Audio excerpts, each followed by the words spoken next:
In Springfield, they're eating the dogs, the people that came in. They're eating the cats. They're eating the pets. There have been no credible reports of specific claims of pets being harmed, injured, or abused by individuals within the immigrant community. Well, I've seen people on television.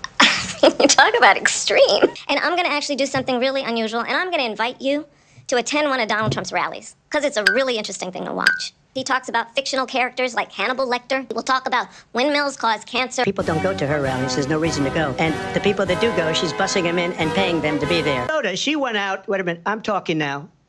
If you don't mind, please. Does that sound familiar? She went out. My opponent has a plan that I call the Trump's sales tax. First of all, I have no sales tax. That's an incorrect statement. She knows that.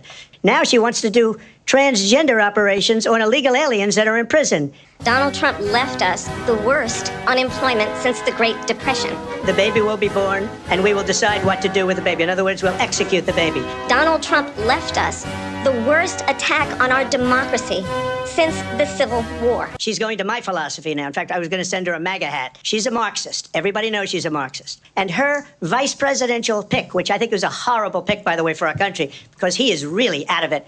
Coming from someone who has been prosecuted for national security crimes, economic crimes, election interference, has been found liable for sexual assault. She's worse than Biden. In my opinion, I think he's the worst president in the history of our country. She goes down as the worst vice president in the history of our country. But let me tell you something. It is well known that he admires dictators, wants to be a dictator on day one, according to himself. It is well known he exchanged love letters with Kim Jong-un.